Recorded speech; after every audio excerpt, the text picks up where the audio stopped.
recall all of us that fact, and also to say a few words again about Jacob's contribution that justified this distinction. I'm not going to say much because you can read all about it in this booklet that was distributed yesterday and is still available.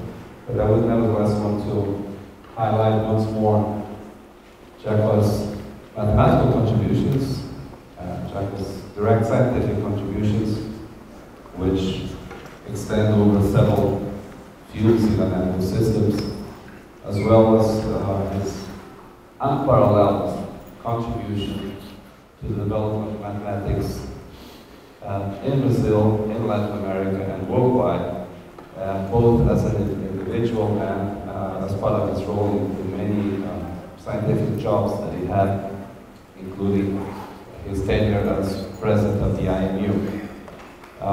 Today, he will be talking on chaos. Is it possible to estimate uncertainty? Jacob. Thank you, Marcelo.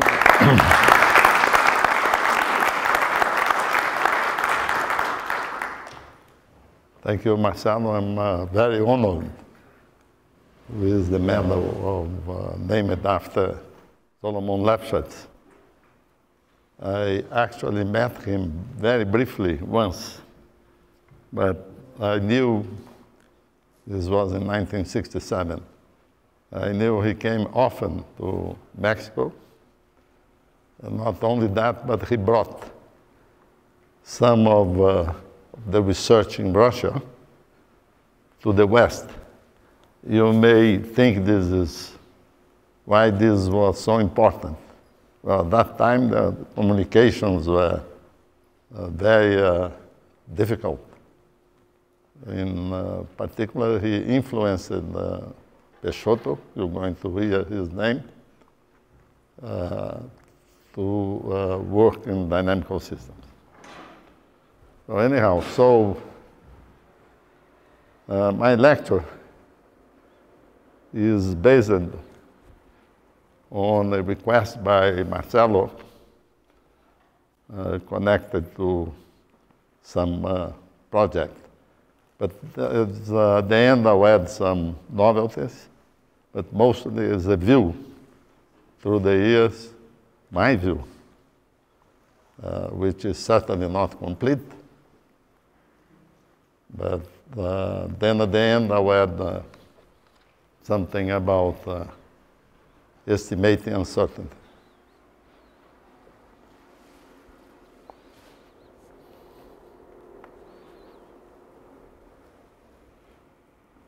So, this is our major figure.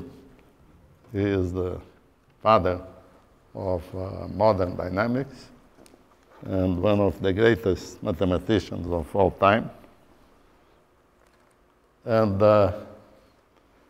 well, I'll focus quite a bit on homoclinic orbits, and you're going to see later on why this is important. He says that the main point here is this last part. Oops, there I go. This last paragraph, it's very impressive.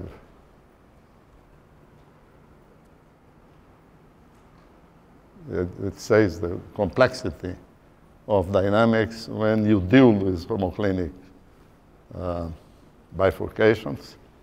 And this is precisely the point that motivated good part of my research after the 80s.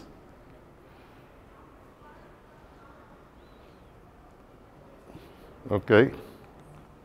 So these word cycles will appear again, and we are talking about the same thing. I simplified the figures here.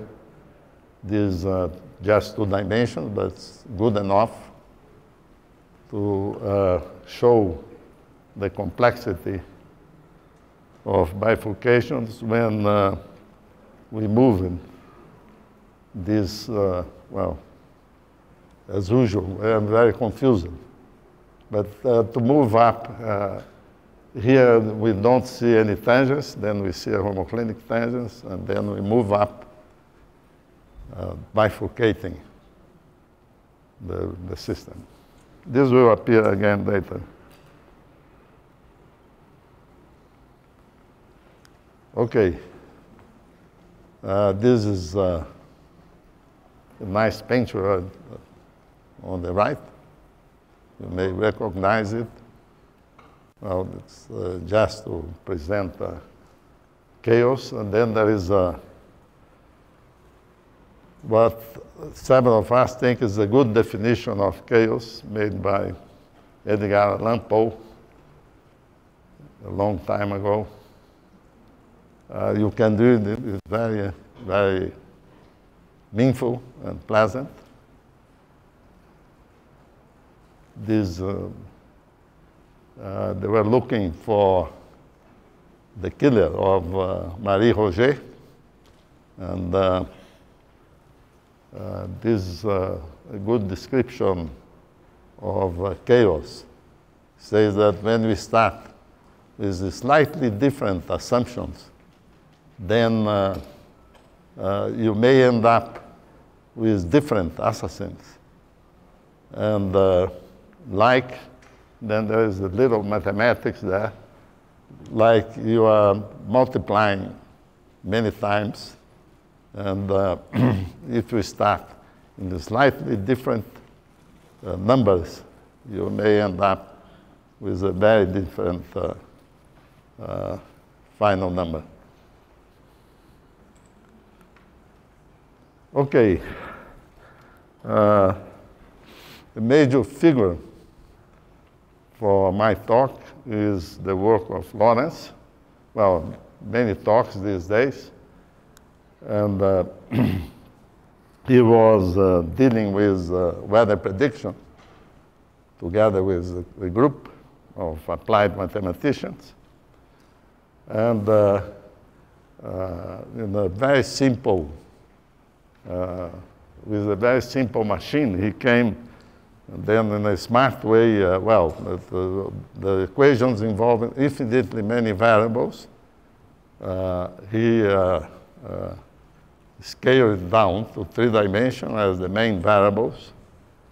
And then with a simple machine, he showed that if we start in 2 points near this picture, which would be the attractor, then at the end, the 2 orbits would stay very far apart, sometimes as much as the diameter of the attractor. I don't seem to set this up.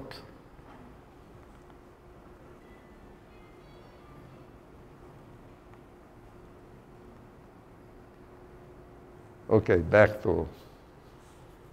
Okay, I think most of you heard about this work that really influenced a lot of dynamical systems afterwards.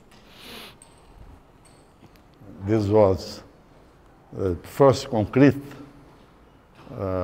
case for chaos in dynamics. Well, my talk will be as simple as possible. So we'll be considering transformations or flows. And I draw very simple pictures. Here, the transformation is up there. And you have the vertical line to be invariant under the transformation. And in fact, the points approach the orange in a good speed. This line is called the stable manifold. This is a simple example. And the horizontal one is called the unstable manifold.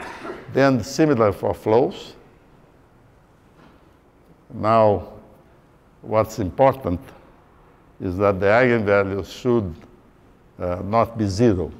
So if it's positive, then it corresponds to the unstable part, and if negative, the stable part. So a good part of the game here is contraction and expansion. Okay, getting a bit more serious, this is the main question for me that I set up 15, 20 years ago to describe the long-range behavior of typical trajectories for typical systems. I was not the first to point in that direction. Actually, if you read Poincaré, you're going to see hints on that direction. The importance of this kind of problem. Of course, this is very difficult in general, and we have to say what we mean by typical. Then the first taste is in this last paragraph. We shall consider finite-dimensional parameterized families of transformations. Now I'm adding parameters or flows. And typical will mean probability, total probability Lebesgue. Unless I say something, there will be a few other invariant measures appearing, but in general, I mean Lebesgue probability in the parameter and the phase space. And of course, of particular importance will be the chaotic systems.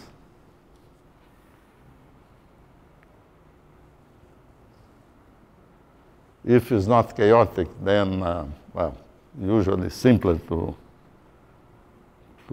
qualify the typical behavior.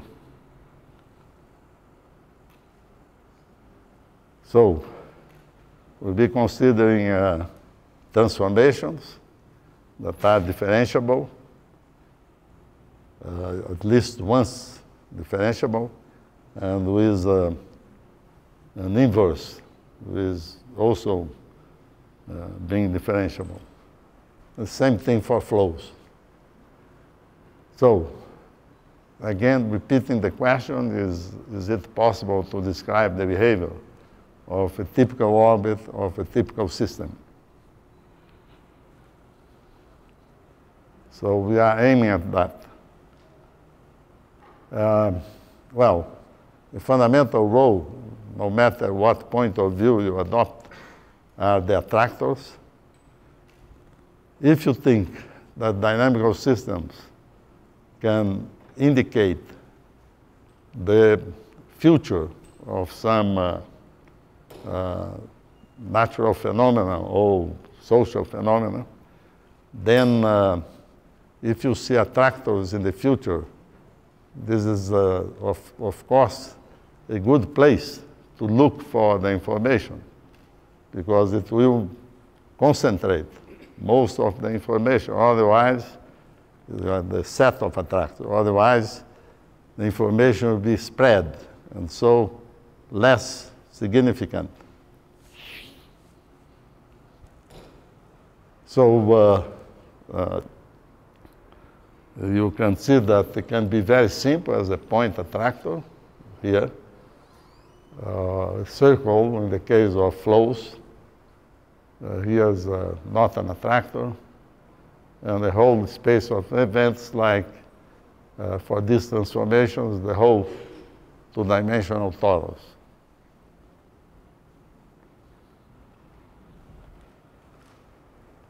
Oops.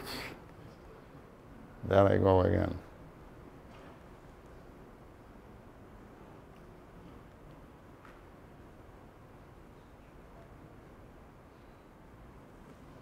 Yeah, let's see if that's right.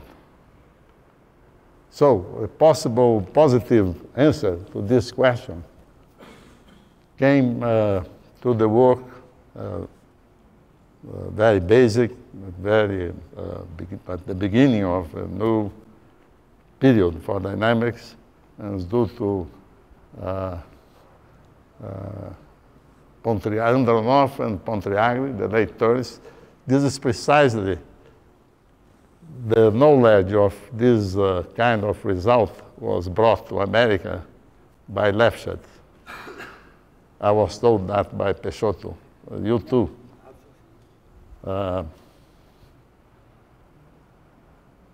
Okay. And so what they did, they considered flows, Alberto Berjones.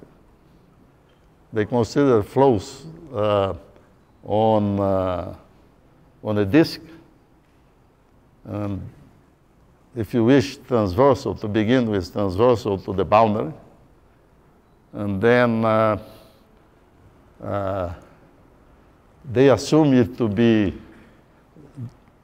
quite general, but yet special. That's the kind of flows we are looking for. They should be somehow persistent if we perturb them. So these are the flows they considered, that having non-wandering sets formed by a finite number of critical points or fixed, and periodic orbits, all hyperbolic. As I mentioned before, the examples I gave, they are all hyperbolic. It's very simple. Look at the eigenvalues at the fixed or periodic orbits, and there are no saddle connections. So this is the kind of flows they consider, and they proved that they are structurally stable. So if you move a bit, say in a parametric way, the initial flow, then you can get a homeomorphism of the ambient. So this is a two-dimensional disk, sending trajectories of the initial flow to the perturbed one, the trajectories of the perturbed one. So now is the definition of non-wandering point.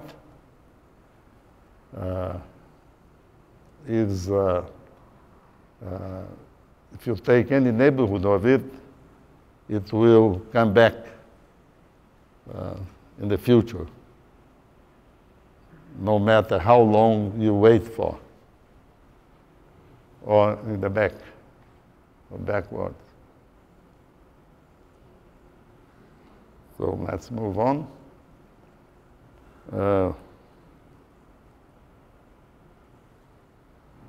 I don't know what I'm doing, but let's go back a bit. Yeah, okay.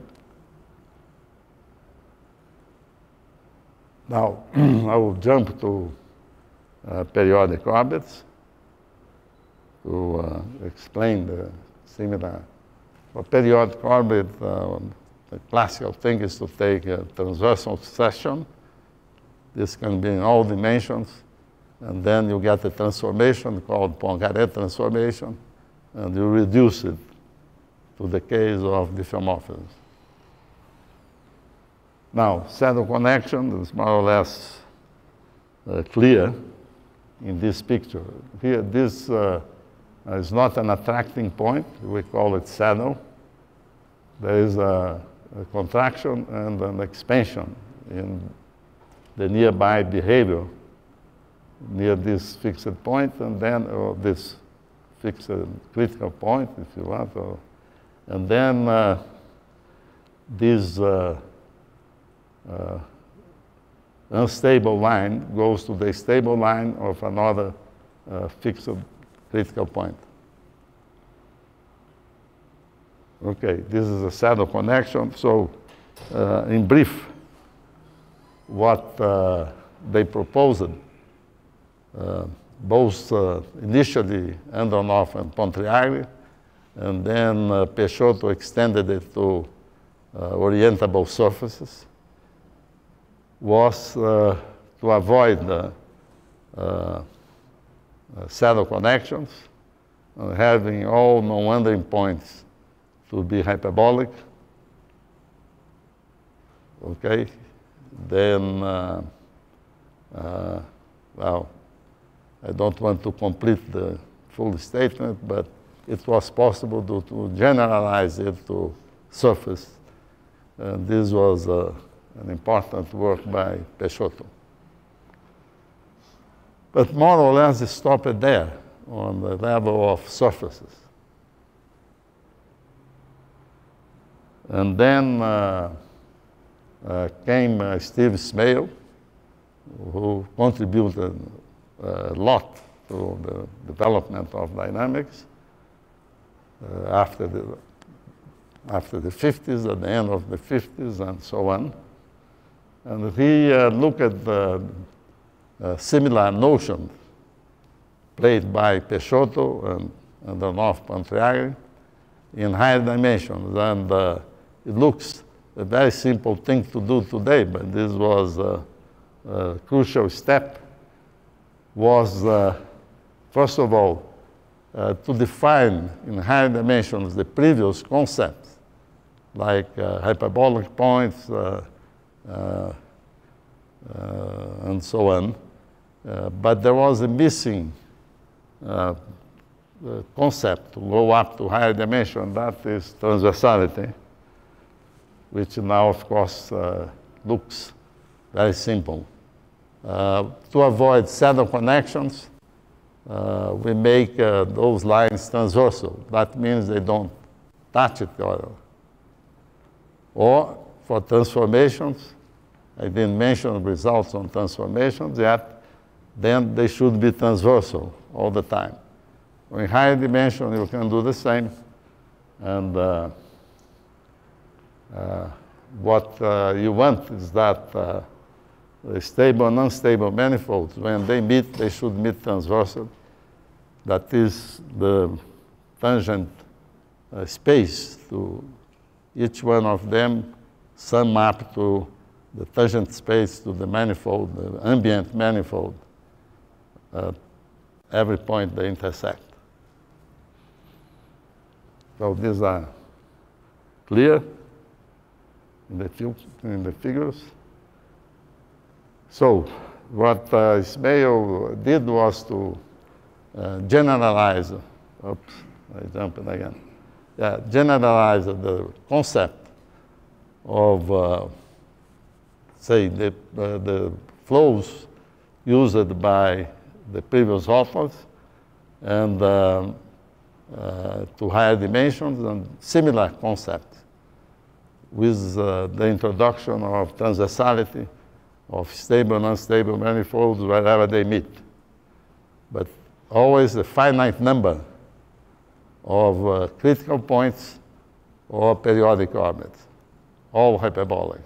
So immediately after that, Tom called these systems Morse-Smale. And so the first question was, are those typical among all flows or among all diffeomorphisms on a compact ambient manifold? Well, this was a bold conjecture, but it was not true at all. In fact, examples were provided by Smale himself in a spectacular way that I'll mention now, and others followed. Now, just a word about the case of Morse-Smale. They were proven to be structurally stable. Indeed, they were not typical. And I provided that fact in low dimensions, and then together with Smale, we did it in all dimensions. They are structurally stable. But the fact that we have to face in 2 dimensions for diffeomorphism, or in higher dimensions for flows, another kind of dynamics, and the main contribution, a main contribution of Smale is this transformation that you see now, called the horseshoe. This is really a profound contribution. There you see there are infinitely many periodic orbits, all hyperbolic, and the phenomenon is stable. If you move a bit such a transformation in the CR topology, you still see the same. Let's say bigger than 1 or equal 1. Now, this is very interesting because we'll see now when you draw the stable and unstable manifolds, you're going to see a beautiful picture now with fractal dimensions. So it introduced fractal dimensions into dynamics. I don't think he notes it at that time, but this is a fact. And now, you can imagine if such an object, this is hyperbolic, by the way. Everything here is hyperbolic. And now you see maybe it goes around that fixed point, and when you come back, you can make a homoclinic tangents. But is not as simple as before. The dynamics will be, when we unfold it, will be much richer than the case of just a line, which is already quite complicated. Here the game is much more interesting. For instance, when I lift this part below up, you're going to have infinitely many tangencies. But depending on how big are the fractal dimensions there, if they are not too big, for instance, smaller than 1, these tangencies will be rare. And if it's bigger than 1, it will be not so rare. So in between, I'm announcing very deep results that went on already in the 80s. By the way, at this point, we should say that the 70s made quite a big difference for dynamics. First of all, Lorentz example became more known. That time again, this was a group working on applied mathematics to the weather prediction, and many of us were not aware at all until the middle 70s with Guggenheim and Williams. So it's amazing, you know, but this was 1963. Well, anyhow, let's go on. Oops, too much.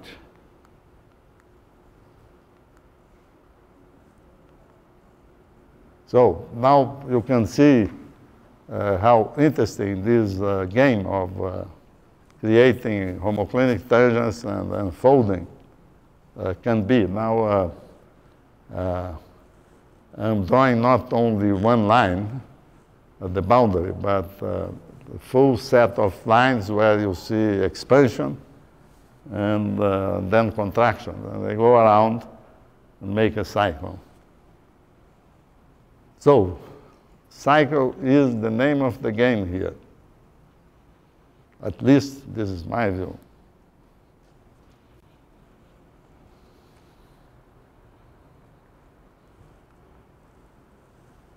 So now I'll mention names and gallery. They are all incomplete, and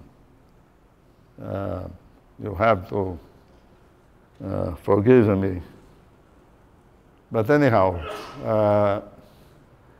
I started to collecting contributions in the 80s, where, as I said, fractal dimensions became very important, and this partially, a good portion of the initial part due to physicists.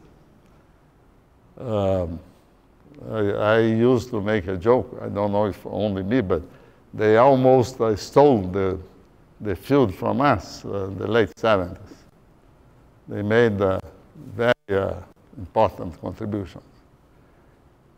Anyhow, also the Russian school, playing with probability, was not so much in the West as far as I see it historically. Became everyday game into dynamics. And it has to do, perhaps, with the fact that the communications became a little better.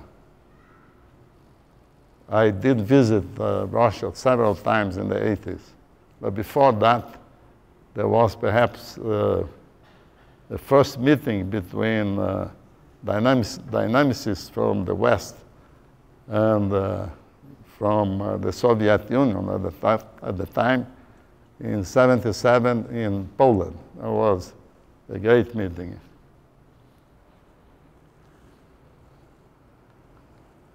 Okay, so I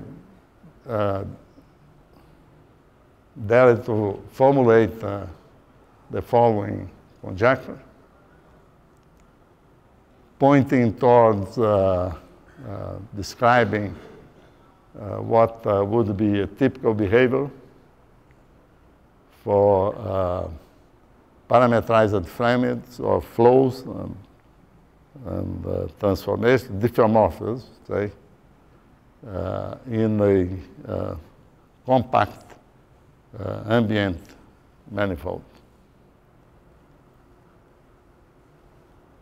So my point, essentially, one of the main suggestions is that typically we should have only a finite number of attractors. That by itself would be really a great step.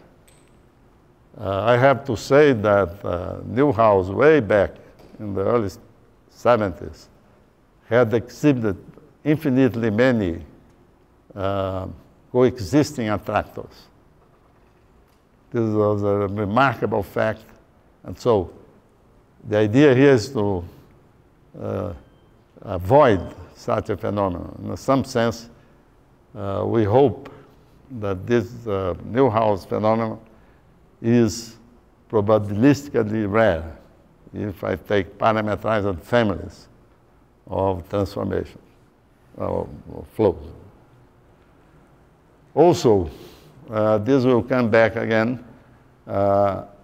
It's important that these attractors have this so-called Sinai-Wiley-Bowen probability measure, and the definition is there. At the end, I'll mention one instance when this is very useful.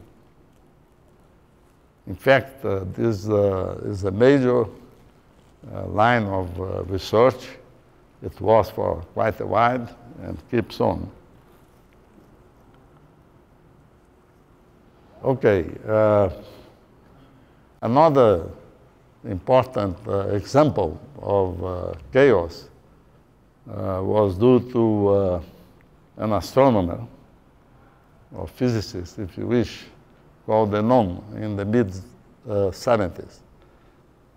He tried to imitate Lorentz but now for diffeomorphisms in the plane instead of flows in 3 dimensions. And the idea is to have a big disk being sent to itself and a lot of expansion and folding, expansion and folding. So it was a very intriguing example. He calculated, again, with a very simple machine, a little better than Lawrence, and he drew some pictures and put the paper to be published. Fortunately, it was accepted to be published. Some of us at first were called to give opinions, and our opinions were absolutely wrong, saying, well, you can cook up good examples if you wish, but not so spectacular as this one. So what happens is that there we have an attractor, so you're sending a big disk in the plane, a quadratic transformation inside this disk, and so you're bound to have an attractor. No way. You iterate, you're bound to have an attractor. Now, that this attractor existed really, mathematically, was due to Benedict and Carlson, but there was a crucial development by Vienna and Mora in the case of homoclinic bifurcations. The same phenomenon appeared, which was a crucial step, at least for many of our research afterwards. Now, in brief, what I'm suggesting is that if I take parameterized families, again, of diffeomorphisms or flows on a compact manifold, this picture should be the case for most of the parameter values. I mean, everything here is differentiable, including on the parameters, of course. So you can see, I don't know who drew this picture, maybe it was myself, very incompetently, but I tried to show different kinds of attractors. The little one in the middle there might be Lawrence. Doesn't look like. It doesn't matter. And maybe I should have put some unknown also. But anyhow, you can see that what we want is to have a finite number of attractors, and the basing of the attractors, if we take the union, should have total Lebesgue probability in the phase space. So those lines that appear there should have 0 Lebesgue value, no, Lebesgue measure value, 0 dimension there, or 0 measure, I'm sorry. Okay, so it's very ambitious, but as I said, if you are looking for significant ways to apply possibly dynamics to understand the phenomena, would be very nice to have typically this figure.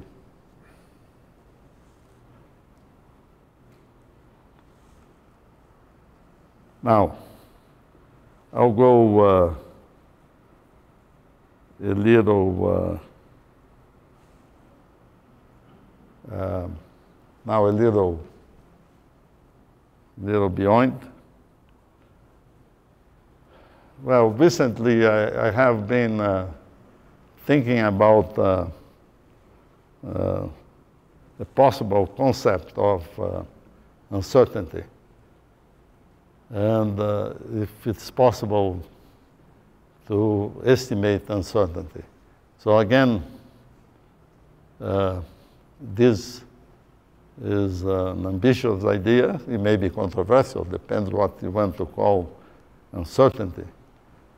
To me, what motivated my view was that if you look at Lorentz, I said you can typically taking two points near the butterfly, near the attractor. Then typical pair of points. Then in the future, you are going to see them as much apart as the diameter of the butterfly. So it sounded to me like a good candidate. But this, to make this really reasonable, I talked to these people, and we came to define a way to make a point in the attractor singular. That is, it could not be confused in terms of its future trajectory with most of the points nearby it. Now, if you believe future trajectories carry some information, then might be a good idea. So here's the definition. It expresses everything here refers to Lebesgue measure and distance and the letter M there. So, well, it's just what I said. You want to avoid confusion between the future trajectory of a point X in the attractor and other points. Well, if you think if you think about the trajectories, what you want is that they, for a nearby point, the future trajectory should not be coincident with X in many ways, most of the time, let's say. What you want is that they come together, then split apart, and come together. They must come together, that's for sure. But I want them to often go apart. I'm trying to explain in simple terms, which I like better than formulas. So then this is just an announcement, still in the making. Now there are some new concepts coming in. I am not a specialist. Other people in the audience knows much more about important invariant measures to dynamics. I'm using a bit of it. First of all, I'm assuming, as I said before, that all the attractors in this finite number for typical values of the parameter should allow Sinai-Rayleigh-Bowen invariant probability. Okay? This is very important. And then I may assume that this has no holes. Well, that I learned from Vienna, way back, that there are examples like the unknown, very important example, where Marcelo and Benedict exhibited RCBR, SIB major with no holes. No holes means with respect to the Lebesgue major. Beautiful. It's a very difficult paper, very difficult result. But this is a very good example. So assuming that, and something that, as I said, some of you know much better than me, if such a measure is weak mixing, then we'll have the result that the attractor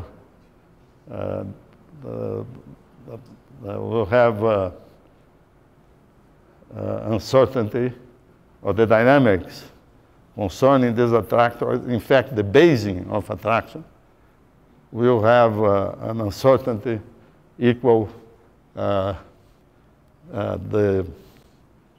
diameter of the attractor. Don't ask me complicated questions. I won't be able to answer. This is in the making. But, you know, it's a candidate, a good candidate for uncertainty. Other people may have other ideas about uncertainty. I never understood any of them. I think this I understand. I'm trying to convey to you is typically a point will be very distinguished from nearby points, again, typically, because of their trajectories in the future keep on, from time to time, to be as far apart, as close to the diameter of the attractor. Thank you.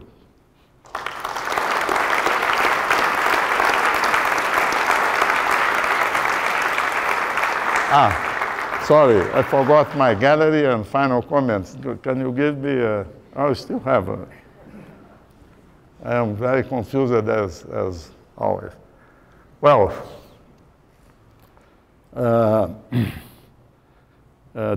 this main conjecture is progressing, perhaps slowly, but certainly. And these are some of the heroes in dimension 1, but there are more progress in slowly in higher dimensions. Leo Beach is one of the leaders, and Marco Martin also. I don't know what I did with them. But let me put much more I don't know, but more is going on for sure. Leo Beach claims that this conjecture will be fully proved when I'll be 100 years old. I'm only 73 for the time being.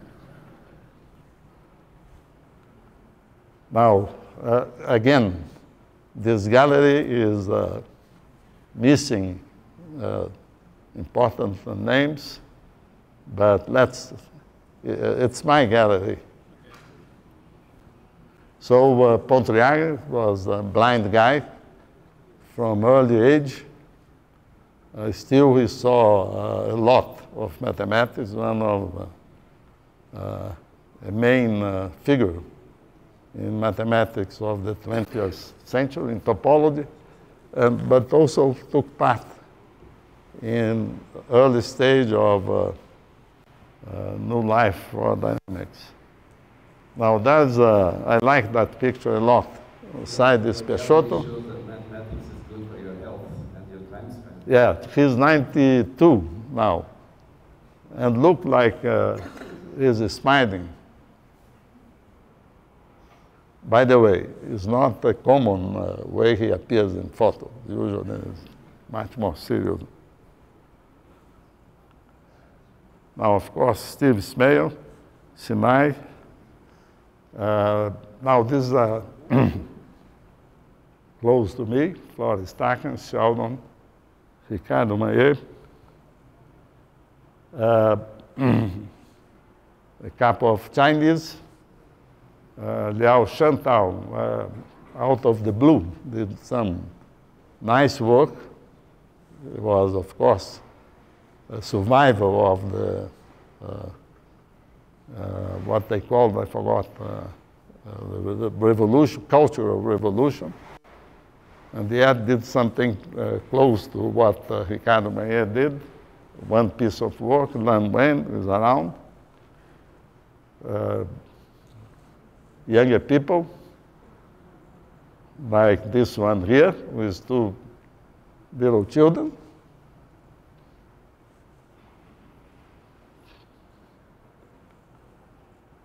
Even younger. And that's it.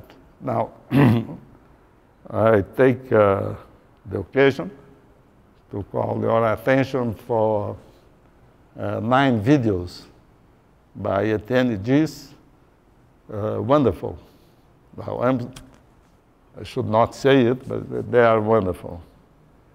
And I guess you requested him or something. I don't know the history of this. A very beautiful sequence of videos telling the story of dynamics. And he is superb. The best expose I know in all areas. Okay.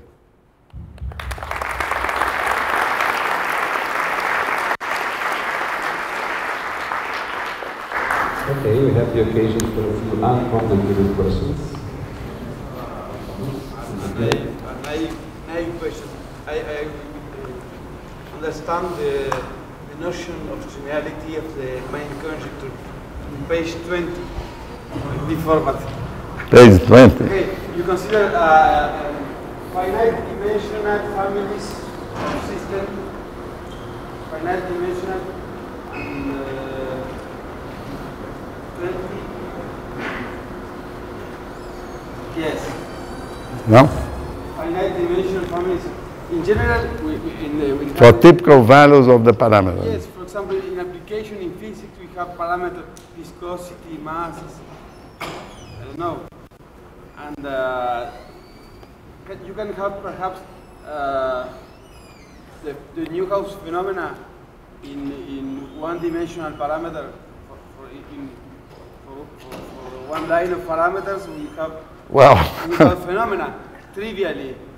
So, but not typically. I'm talking everything typical. Your family will not be typical.